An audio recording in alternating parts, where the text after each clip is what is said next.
think we should probably talk about that. How did you guys meet? And go ahead after you. I'll let you guys. I remember when. I remember back in the day. I used to live there with my parents, and then I moved out, up to Cambridge actually. And next thing, Mum was talking to me on the phone about a lovely girl that's bought the house, and she's getting on really well with her, and she comes around for cake and tea, and she views the house. And I went, I didn't think too much of it. And then you did buy the house, and then about 3 years later, we randomly met online. And then figured out who each other were in the space of a few minutes. It was really strange. And I sent your picture to Mum and said, "Guess who I'm talking to?" And she goes, "Oh, she's lovely." I know. Yeah, and we just hit it off, didn't we? And then we kind of ended up living at your mum's together. Yes. We all creeped up because there's 4 dogs involved as well. We've got recently 5 dogs actually. Yeah. So you were saying that you met online, which talk to you about it. How was that like? Grace being in a wheelchair, was that something you'd experienced before, or like? It's just with like I found there is obviously a stigma around people with disabilities and dating, and not many people understand it, and that unless they've sort of maybe grown up with somebody that's been disabled, they might not understand that situation. So, it'd be interested to see what you thought about it. Unless you catfished you, then it's got all like pre-injury photos up there. Reputation is for me. No, personally, I can't imagine. I really can't imagine how that would being in a wheelchair would put me off in the slightest. Because it was your smile that got me straight away, and it sounds a bit cheesy, but there's a lot of these pouty selfies on those kind of sites, and I was fed up with it. I didn't see anyone that sparked a little bit of magic for me, so I was going to delete it that night, and I thought I'd just have one more thing, and it was a lovely photo of you just smiling. So I thought, oh, she's lovely. And then I was just really looking forward to meeting you. But although the wheelchair thing didn't bother me at all, I panicked about our first date. We wanted to do the right things, say the right things. When we get to the restaurant, I asked my friends, would Grace find it? If I pulled out a chair for her to go into that space. So I just wanted to do the right thing on the night, and just but you taught me how to take down and put together the wheelchair on the first night, and I remember it was fun. Because you insisted on picking me up, didn't you? And I was like, don't want to sound like really high maintenance. What car have you got? You're thinking, oh, damn it, I haven't got a Lamborghini. We both lived in Weymouth, and I was on my way to pick her up thinking she was already moved in at my old house. And then she messaged me, and I was just at Tesco getting petrol, and saying, "Oh, you do know where I lived, didn't you?" I went, "Yes, I think I remember. Where the house is." And she's at 11 Cornet Gardens. That's not the house. That's not Dorsch. So I found out you living with your mum at the time, which she didn't tell me. I forgot, and I was like getting later and later, and I was thinking he's either really late or he stood me. I'll just send a little courtesy message and be like, "Should I live?" So turn around and come back. Yeah. But it's funny. I love that stuff. But you got it in the car fine, actually, didn't you? Like dismantled it and.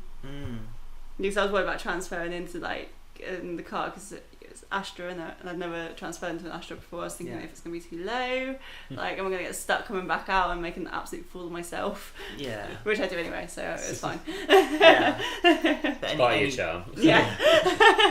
But any worries I had about once we how to what to offer to help or what not to offer to help, that just diminished straight away because we were just so natural straight away. So it was, we just laughed all night, didn't we? So that's good. And that was it. The rest of it, I was very keen to learn afterwards, and it was an eye opener for me. And I've only known one other person in a wheelchair in the past, and he was quite a high level, wasn't he? Because electric wheelchair. Yeah. So what was it like? With other people in your life, what they sort of responded to it? Because with my experience, my girlfriend, she gets a lot of questions all the time regarding myself and our relationship and that. Yeah, do you I find... get some very blunt questions from people. Yeah. For instance, I was walking the dogs one day and ran into an old lady. She was just out walking, and she asked whereabouts I live, and I said, "Oh, we live just up there." And I don't know how it got onto it, but we were talking about gardens and things, and I said my partner's in a wheelchair. And the first thing she said, can she have children? That's very blunt. Would you normally ask that? Yeah, people do want to know things, don't they? Yeah. And I didn't mind talking about it with people, and no, it just helps get the stigma away, doesn't it? Yeah, exactly. The more we talk about it. Yeah, some people are completely natural. Other people find it a bit surprising. Like someone asked my mum, "Did you meet her while she was in a wheelchair?" I said, yes. And they said, "Oh, that's so sweet." Yeah, you get the whole It's like a charity thing. Yes. Yeah, you took on a charity case. Yeah. No. So what about your friends and that? How did they sort of respond to it? Absolutely fine. Yeah, they were all just looking forward to meeting you. And, That's good. and my mum was ecstatic because, when she met you when you were buying the house, one of the times when you left, my mum turned around to my sister and said, "Now why can't Nick meet someone as nice as that?" It's like, well, 3 years down the line, I will meet that exact person. Yeah. Yeah, your mum called it years ago, didn't she? Yeah. So about from your perspective on this, like obviously going out on a date for the first time.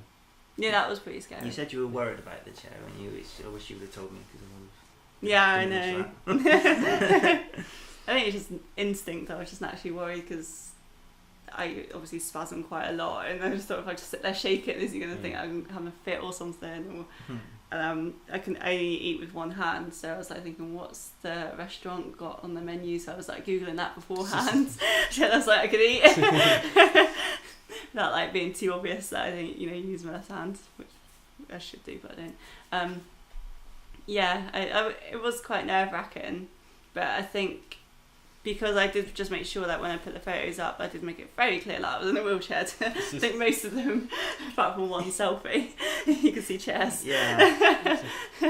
Yeah. You mentioned on your thing that you play wheelchair rugby, and then it all just clicked. Grace in wheelchair. I think, Mum said a girl called Grace bought the house in a wheelchair. I think that helped because I had met your family before, so I think I was banking on you knowing a little bit about me. Well, instantly you remember that Mum said you were lovely and had the best smile in the world and stuff. I think I banked on that, so that really helped. I'm sure it would have been fine with that. Had you had any dates before? No. No. Lucked out on the first one then. Yeah, right. No, you did good, didn't you? Yes, yeah, I was very lucky. I am very lucky. No. Yeah. And obviously you got a ring on your finger now. Yes. Yeah. That's my Christmas present. Oh, lovely. So how did what was? Tell me the story.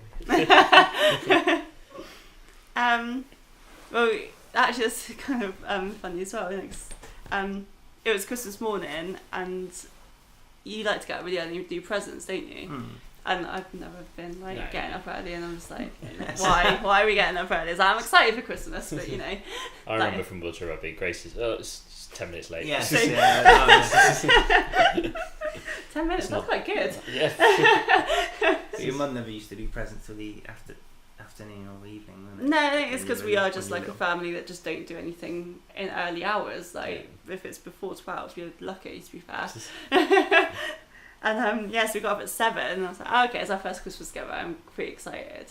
And then your family were coming around at 10:30, weren't they, that morning? Because you were doing some massive meal for everyone. So everyone was coming down quite early. So we went into the living room and did our presents. And then I was like, right, got to feed the bunnies, got to feed the guinea pigs, everyone needs to feed them now. He's like, don't worry about that. I was like, well, they've got to feed them. And you were just like, well, hurry up and do it then. You were really trying to get me to settle, weren't you? Yeah. And I was like, I don't understand, you have to feed the animals. Just to do before everyone got. Yes. And I just thought, maybe you just want to quit on the cleaning or something, or the cooking. So I was like, okay. So sat and did all our presents, and then you disappeared out of the room, didn't you? And you came back with a really nice bunch of flowers. And I was like, oh, thank you. They're absolutely beautiful, because they were a Christmas bouquet or something, weren't they? And so I thought that's what you was going out of the room to get, and then you were still on the floor in front of me, weren't you? and you're like, actually, there is one more gift that you can give to me. And I was like thinking, what have I forgotten to wrap that I bought ages ago? I was listening, I was like, what? And he's like, I'm down on one knee. And because he's often down, like kneeling down with me, I was like, oh, are you? And I was like, oh my God. And then the penny dropped, and I think I just went into like a mood of like, oh my God, and for about half an hour of our life. That was a lot of oh my gods. That was a lot of oh my gods. And then I was like, oh yes, by the way. And then you'd caught all of that on video, hadn't you? Yeah, I set the phone beforehand. Oh, I that's also good. caught it on phone the day before I went to ask permission from Grace's mum. Yeah, you did it all. Yeah, and that's on video as well. It's nice to capture things like that, I think. Yeah, you're really sneaky with stuff like that. Yeah. And luckily you said yes, didn't you? After all the oh my god. Yeah. So like a mini breakdown. I was like, oh yeah. But yeah, so that was Christmas Day. And then Now the wedding's booked. Yeah. Booked, Yeah, nice. it's August this year. Lovely. yeah, we've steamed ahead with the planning, haven't we? Yeah, we went straight into it. Yeah. But it's been fun, like planning and organising things. Mm. But a lot of like the people who obviously we've invited, some of them are all in wheelchairs, and they said, at least we know that it'll be wheelchair accessible. Yeah. So I think everyone's reassured. Yeah. Thoughts going into it. Yeah. We've been having ramps made for the actual venue. There's a little bit that goes down into the bar, which of course we need people to be able to get there. Yeah, I myself need to be able to get there. Yeah. What did your mum say? Can't you just go out the front and back in? And you said that's a typical able-bodied comment. Yeah. I was like, that's what able-bodied people don't understand. Like, you have to go out in the cold and then back through a side entrance. Yeah.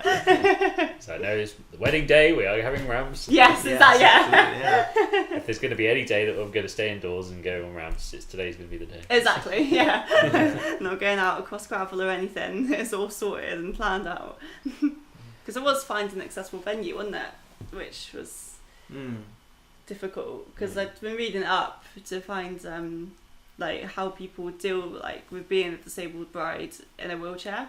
Because I thought there must be like some blogs and things out there about it. And it is a struggle because of finding transport. Yeah. Venues, just anywhere really that ticks all the boxes is quite a struggle.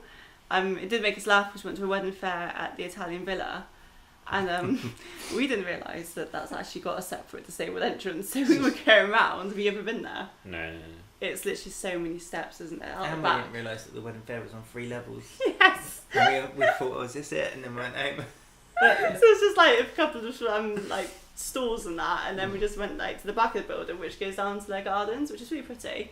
And we're like, oh, we'll go check that out. The wedding fair's over, and it was so many stone steps that you bounced me down, wasn't it? And then it was as we were coming back up the stone steps, and you were doing it backwards. Then someone decided to tell us. So we just went round there. Yeah, there's actually a disabled entrance on the side. So little quirks like that we've been finding along the way. But you've managed to get most of, well, I assume all of it accessible for yourself. Yeah. Yeah, It's it's nice with fine. when we spoke to the guys about the cars, they instantly just started talking about ones that they've got that would be the easiest to get into with the most space and where they could put the chair and things. They're really nice Yeah. and knew their stuff. I don't know if they've had wheelchairs in there before. I can't remember actually. I think so one of them mentioned they'd had I think it was a groom that was disabled. But yeah, I think people are helpful when you ask, when you need them to be. Yeah. That's good. Yeah. When you're trying to plan, Yeah, exactly. Yeah, we need a lot of help on the back of like just that front of things and side of things, and it's been really eye-opening that people are quite educated and used to it and don't bat an eyelid. Because they're just like, oh yeah, no, it's fine, we'll make it happen.